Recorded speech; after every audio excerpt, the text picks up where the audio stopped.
Avez-vous déjà réfléchi à l'année dans laquelle nous vivons réellement?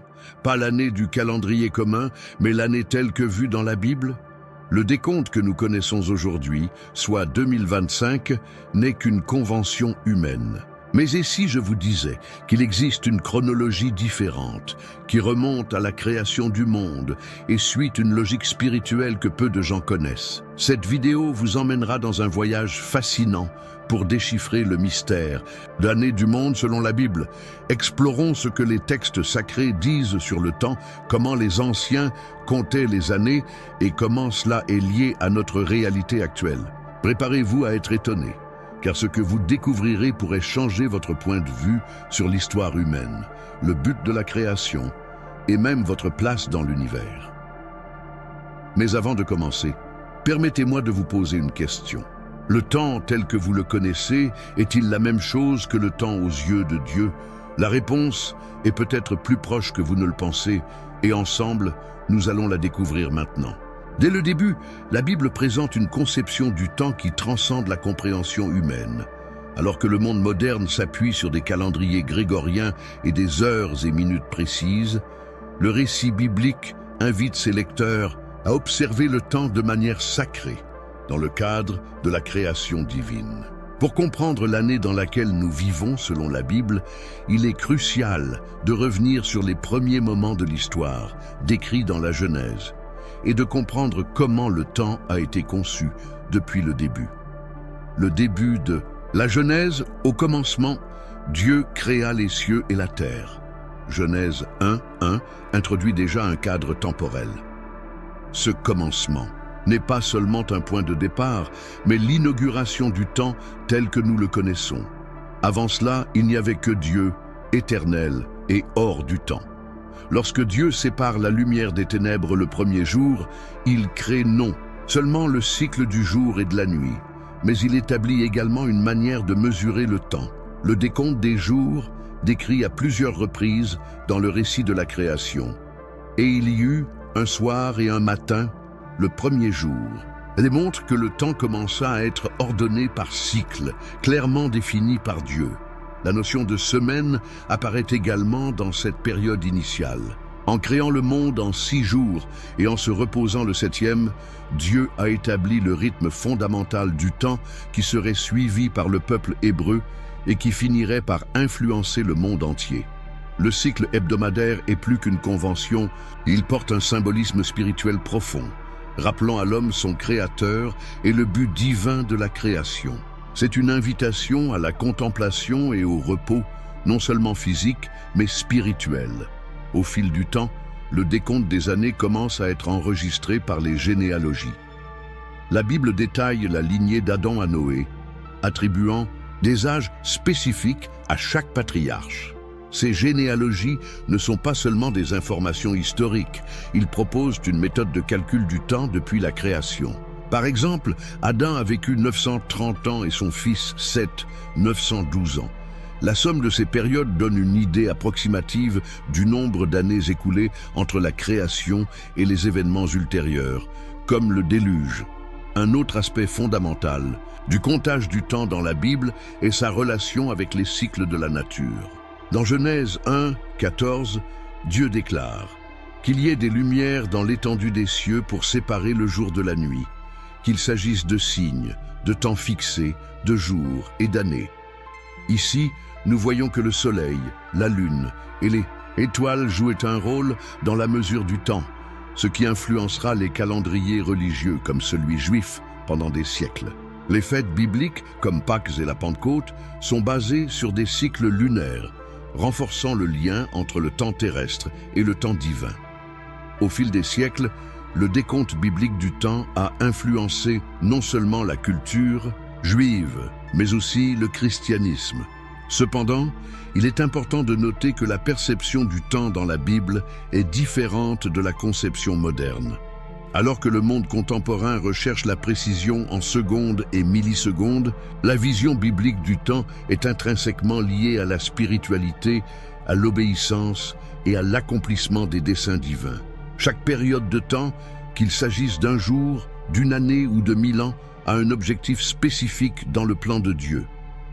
Par conséquent, La comptabilité du temps dans la Bible commence avec la création, est mesurée par des généalogies et des événements significatifs et est profondément enracinée dans l'idée que Dieu est souverain sur le temps.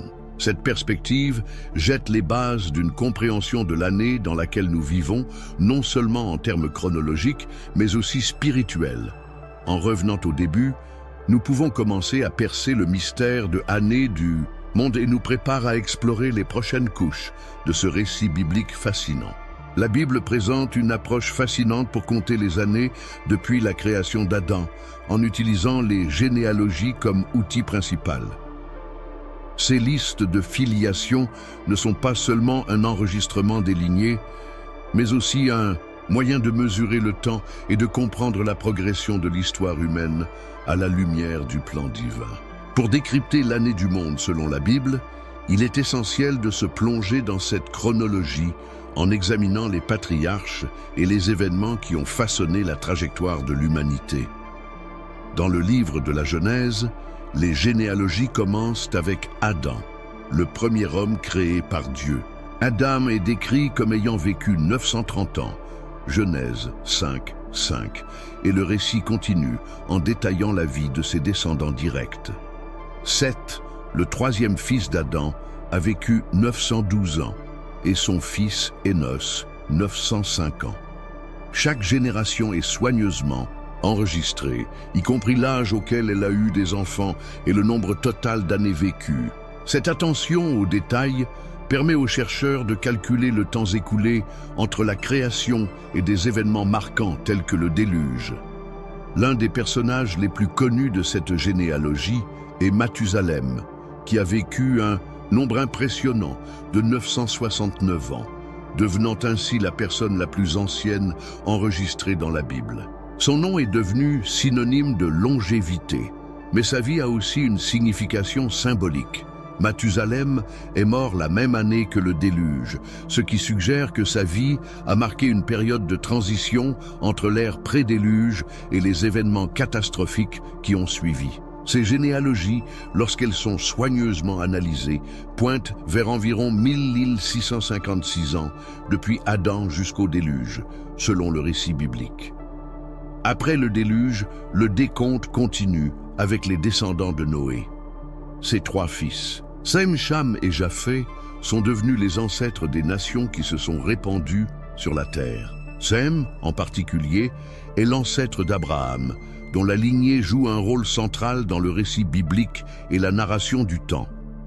Il est important de souligner que les généalogies bibliques ont une finalité spirituelle en plus de leur finalité historique. Ils démontrent la fidélité de Dieu dans l'accomplissement de ses promesses, en particulier celle de la rédemption. D'Adam à Jésus, chaque génération est considérée comme faisant partie d'un plan divin menant à la venue du Messie. Luc, dans son évangile, fait remonter la généalogie de Jésus jusqu'à Adam, renforçant ce lien entre création et rédemption. Cependant, certaines questions se posent lorsque l'on tente d'interpréter ces généalogies en termes d'années littérales. Les chiffres doivent-ils être compris symboliquement ou s'agit-il de chronologies exactes? Certains chercheurs soutiennent que les généalogies peuvent contenir des lacunes, ne représentant que les principaux membres de chaque lignée. D'autres pensent qu'ils ont été conçus pour transmettre une précision historique, permettant des calculs détaillés du temps. Quelles que soient les interprétations, ce qui ressort est la vision unique de la Bible sur le temps et l'histoire. Le temps n'est pas seulement une séquence d'événements, mais un récit dirigé par Dieu, dans lequel chaque personne et chaque génération a un rôle spécifique. Cette approche nous aide à mieux comprendre le mystère de Année du monde et l'importance de considérer l'histoire comme une ligne continue de dessein divin. En regardant les années qui se sont écoulées depuis Adam, nous voyons comment la Bible structure le temps autour de personnes et d'événements importants, reliant la création au dessein éternel de Dieu. Cette compréhension met en lumière la question centrale de cette vidéo. En quelle année vivons-nous selon la Bible? La réponse, comme nous le verrons, n'est pas seulement une question de calcul, mais aussi de signification spirituelle. Le calendrier juif, profondément enraciné dans les traditions bibliques, offre une perspective unique sur l'époque et l'année dans lesquelles nous vivons. Contrairement au calendrier grégorien, largement utilisé dans le monde moderne, le calendrier juif est basé sur les cycles lunaires, avec des ajustements pour s'aligner sur les cycles solaires, ce qui donne lieu à un système lunisolaire. Cette structure reflète non seulement une méthode pratique de comptage du temps, mais également un lien spirituel et culturel avec l'histoire et les commandements divins. Le calendrier juif commence à compter à partir de ce que la tradition considère comme le moment de la création du monde, appelé l'année du monde, année du monde. Selon les calculs rabbiniques, l'année de création serait 3761 avant JC selon le calendrier grégorien.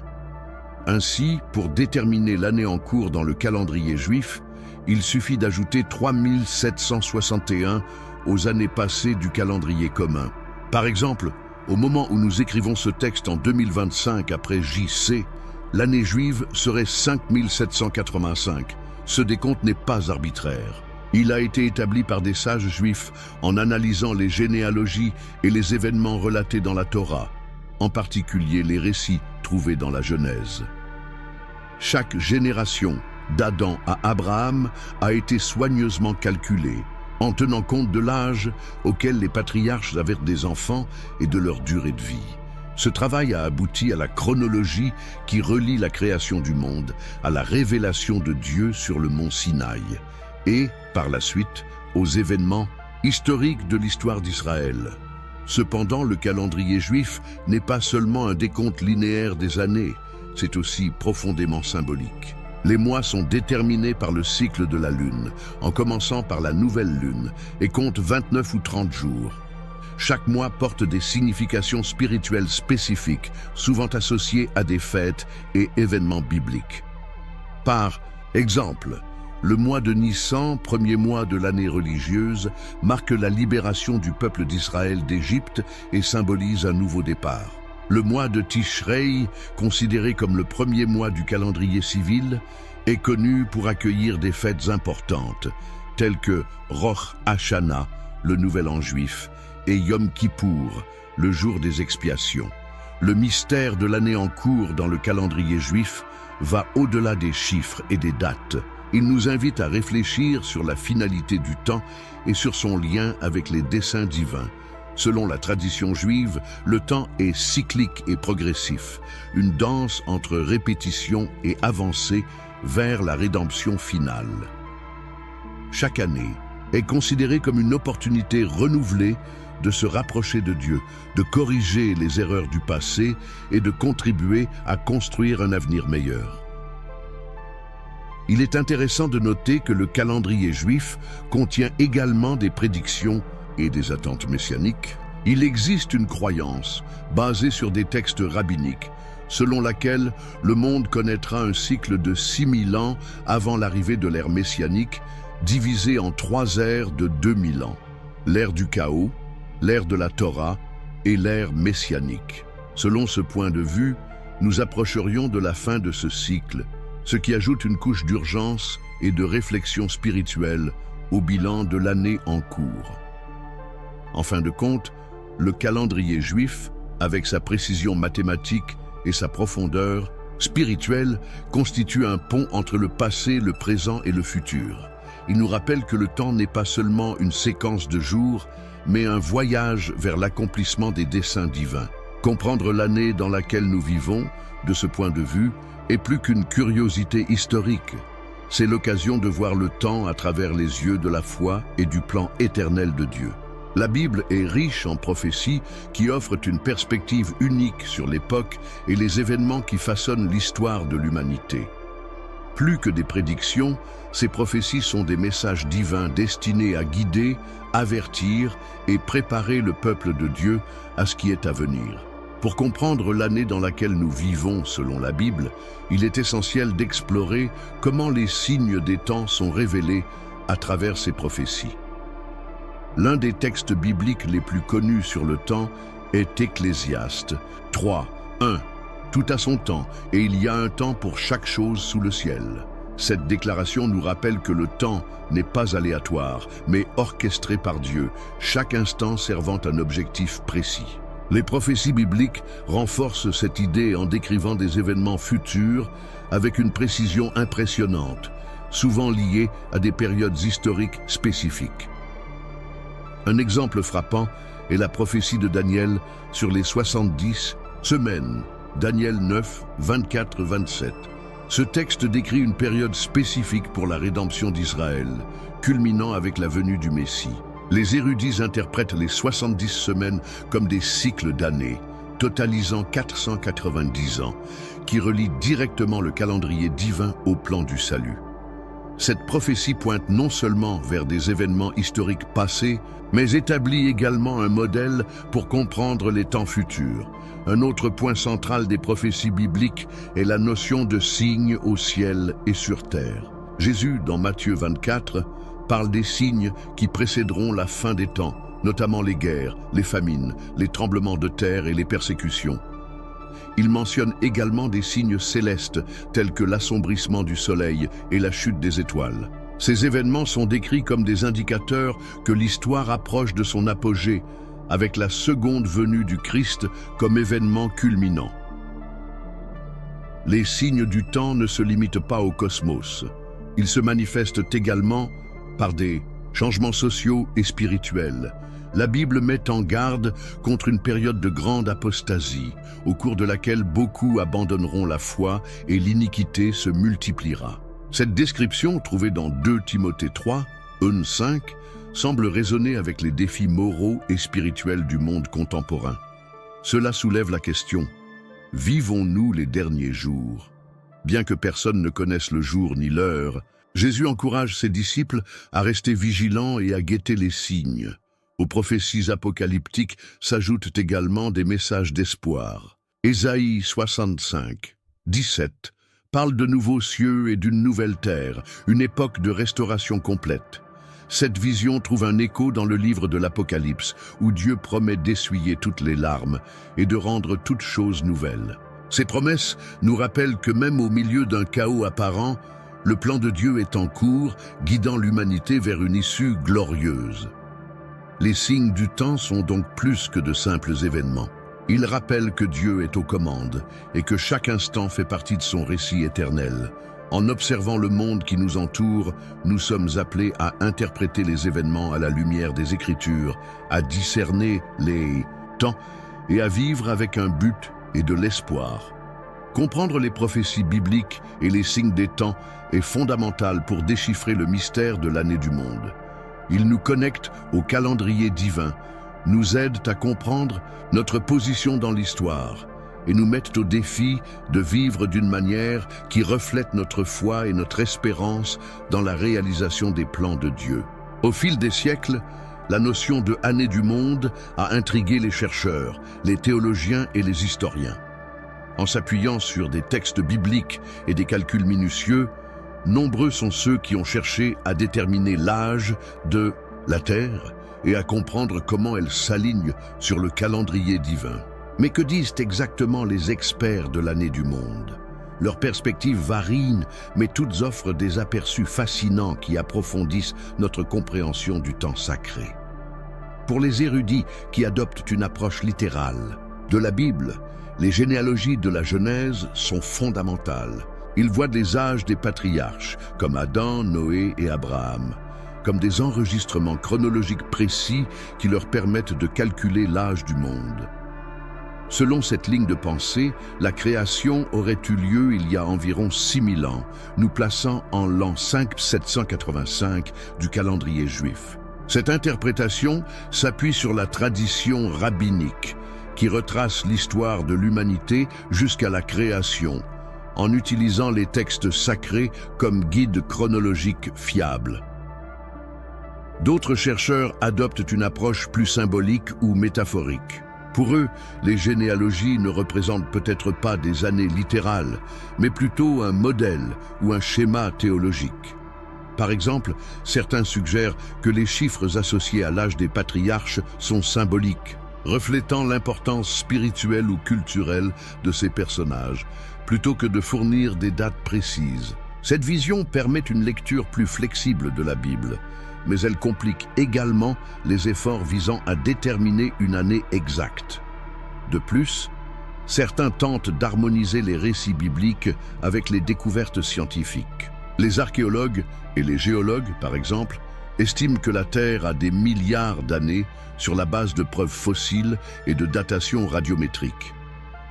Ces érudits proposent que la création décrite dans la Genèse puisse être interprétée poétiquement ou comme une vision divine de l'origine de l'univers, plutôt qu'une description littérale et chronologique. La recherche de l'année du monde a également donné lieu à des débats théologiques sur le timing de Dieu.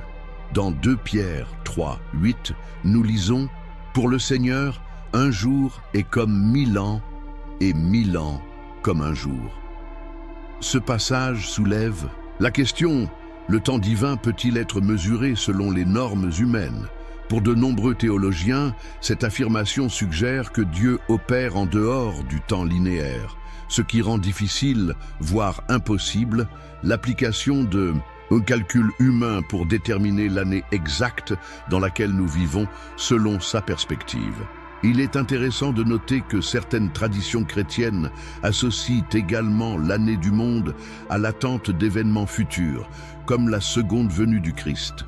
Partant de l'idée que le monde a un cycle de 7000 ans, reflétant les 6 jours de création suivis du 7e jour de repos, certains croient que nous vivons au seuil du 7e jour spirituel, un temps de renouveau et d'accomplissement prophétique. Quelle que soit la perspective, ce qui unit ces érudits est la reconnaissance que le temps, selon la Bible, est plus qu'un simple marqueur d'événements. Il est considéré comme faisant partie du plan divin, un outil que Dieu utilise pour révéler sa volonté et racheter l'humanité. La diversité des interprétations, bien que stimulante, enrichit notre compréhension, nous invitant à explorer non seulement année du monde, mais aussi sa signification spirituelle. En fin de compte, ce que disent les spécialistes de l'année du monde reflète à la fois la profondeur des textes sacrés et la complexité de l'interaction entre la foi et la raison. Plus que de trouver une réponse définitive, ce voyage nous invite à contempler le mystère du temps et à faire confiance au Dieu qui l'a créé. La question de savoir si nous sommes plus proches de la fin des temps a intrigué des générations et continue d'être un thème central dans l'interprétation biblique. La Bible, dans plusieurs passages, offre un aperçu de l'avenir, notamment des signes spécifiques qui indiqueraient la proximité de la fin. Ces signes, décrits par Jésus, les prophètes et les apôtres, servent non seulement d'avertissement, mais aussi de rappel que Dieu contrôle le temps et l'histoire. L'un des passages les plus connus sur la fin des temps se trouve dans Matthieu 24, où Jésus répond à la question des disciples. « Dis-nous, quand ces choses arriveront-elles ? Et quel sera le signe de ton avènement et de la fin des temps ?» Matthieu 24, 3. Il décrit une série d'événements qui précéderaient la faim, guerre, famine, tremblements de terre, persécution et multiplication de la méchanceté. Bien que ces événements puissent paraître génériques, leur intensification et leur simultanéité sont considérés comme une indication que le temps approche de son apogée. Un autre élément crucial du récit biblique sur la fin des temps est la restauration d'Israël. En 1948, avec la création de l'État d'Israël, de nombreux chrétiens y virent l'accomplissement des prophéties de l'Ancien Testament, comme celle d'Ézéchiel 37, qui parle de la renaissance des os desséchés. Pour certains, cet événement marquait le début du compte à rebours jusqu'à la seconde venue du Christ. De plus, le livre de l'Apocalypse offre une vision détaillée et symbolique des événements finaux. Parmi les éléments les plus significatifs figurent les 4 cavaliers de l'Apocalypse, les 7 sceaux, les trompettes et les coupes de la colère de Dieu. Ces symboles évoquent des périodes de tribulation, des jugements divins et finalement la victoire du Christ sur le mal. Bien que l'Apocalypse soit largement reconnu comme un livre difficile à interpréter, son message central est clair. Le mal sera vaincu et le royaume de Dieu sera établi pour toujours. L'apôtre Paul contribue également à cette discussion dans ses lettres. Dans 2 Thessaloniciens 2, il parle de la manifestation de l'homme d'iniquité avant le jour du Seigneur, un dirigeant qui séduira beaucoup et s'élèvera contre Dieu. Ce personnage est souvent associé à l'Antéchrist, mentionné ailleurs dans le Nouveau Testament. Pour Paul, le temps de la fin ne doit pas engendrer la peur, mais l'espérance, car il marque la consommation du dessein de Dieu. Bien que beaucoup tentent de prédire l'heure exacte de la fin, la Bible déclare clairement que personne ne connaît le jour ni l'heure, pas même les anges du ciel, ni le Fils, mais seulement le Père. Matthieu 24, 36. Cette déclaration souligne la nécessité de faire preuve de vigilance plutôt que de spéculation. Jésus exhorte ses disciples à se préparer et à vivre d'une manière qui reflète leur foi et leur confiance dans le plan divin. Mais que signifie être plus proche de la fin? Pour certains, il s'agit d'observer des signes prophétiques et de les relier à l'actualité. Pour d'autres, il s'agit d'être prêt spirituellement. Peu importe le moment où la fin viendra. Le temps, selon la Bible, n'est pas quelque chose que les êtres humains contrôlent ou comprennent pleinement. Il est un outil entre les mains de Dieu, utilisé pour accomplir ses desseins. Se rapprocher de la fin ne devrait donc pas être un motif de panique, mais de réflexion. C'est une opportunité d'évaluer notre façon de vivre, d'approfondir notre relation avec Dieu et de partager le message d'espérance avec le monde. Après tout, la fin des temps, selon la Bible, n'est pas seulement la fin d'une époque, mais le début d'une nouvelle création, où la justice, la paix et la présence de Dieu prévaudront éternellement. Comprendre la notion de année du monde nous amène à réfléchir profondément sur le temps, le but de la création et notre relation avec le divin.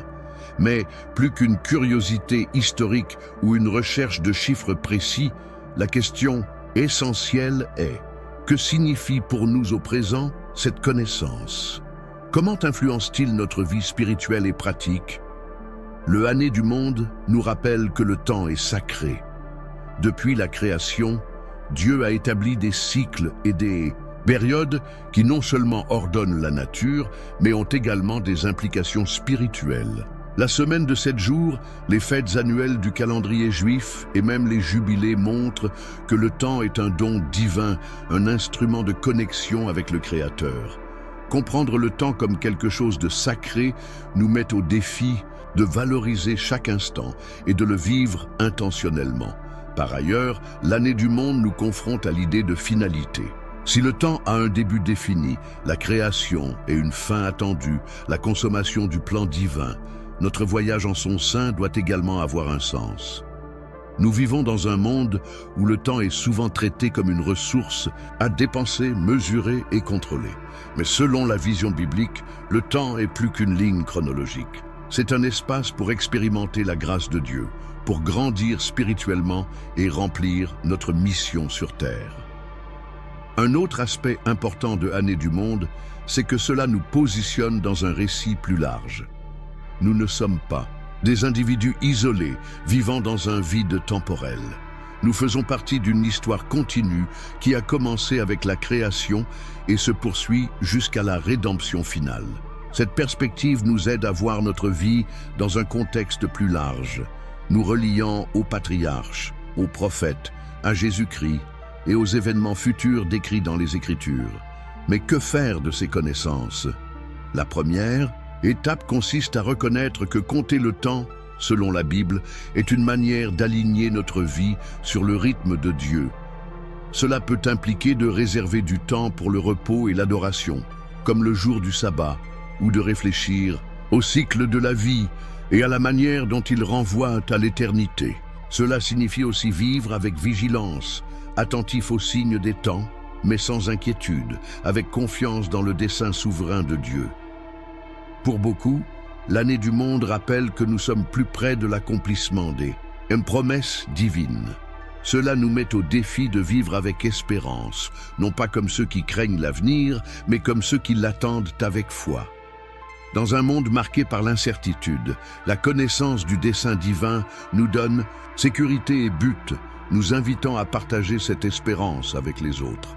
Enfin, le année du monde nous amène à réfléchir sur notre éternité. À mesure que les années passent et que le temps terrestre avance, la Bible nous rappelle que notre existence ne s'arrête pas là. Le temps, tel que nous le connaissons, n'est qu'un prélude à l'éternité avec Dieu. Cette perspective nous incite à investir dans des choses qui ont une valeur éternelle, comme l'amour, la foi et l'obéissance à l'appel de Dieu.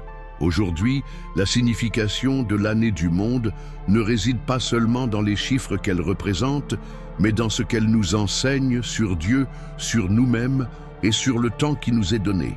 C'est une invitation à vivre chaque jour avec un but, en recherchant le royaume de Dieu et en ayant confiance qu'au moment opportun, toutes choses seront restaurées. Le année du monde, ce n'est pas seulement un décompte, c'est un rappel que nous vivons selon le plan parfait du Créateur. Merci beaucoup d'avoir regardé cette vidéo jusqu'à la fin. Dieu vivant, invisible, mais si réel, plus grand que nos mots. Alléluia, Alléluia, Alléluia, Alléluia. Tu n'es pas dans nos murs, ni captif de nos lois. Aucun symbole, aucun voile ne t'enferme en soi. Tu souffles où tu veux, tu défais nos idoles, tu brises les trônes de papier et les cœurs tièdes qui te volent. Alléluia, oh Dieu libre, Yahvé l'éternel, Elohim, créateur des cieux, de la terre, roi sans frontières, roi sans régime. Alléluia, oh Dieu libre, qui n'appartient à aucun système. Alléluia, Alléluia. Tu es l'être, tu es toi-même. Alléluia. Tu entends l'orphelin, bien plus fort que les chants froids. Tu regardes les coulisses, derrière les beaux discours de foi. Tu dévoiles les mensonges de ceux qui prêchent pour eux-mêmes. Ils portent ton nom sur leurs lèvres, mais leur cœur refuse d'aimer. Alléluia, oh Dieu libre, Yahvé l'éternel, Elohim, créateur des cieux, de la terre, roi sans frontières, roi sans régime. Alléluia, oh Dieu libre, qui n'appartient à aucun système. Alléluia, Alléluia. Tu es l'être, tu es toi-même. Tu méprises les religieux fiers, leur orgueil sous des habits sacrés. Tu relèves les humbles en larmes, tu donnes ta paix au cœur brisé. Et tu rendras justice aux innocents, tu jugeras les violents, les faux rois. Feu dévorant pour les méchants, lumière douce pour ceux qui croient.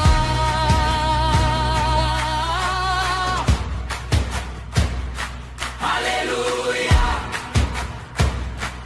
Alléluia, Alléluia. Oh Dieu libre, Yahvé l'éternel, Elohim, créateur des cieux, de la terre, roi sans frontières, roi sans régime. Alléluia, oh Dieu libre, qui n'appartient à aucun système. Alléluia, Alléluia. Tu es l'être, tu es toi-même.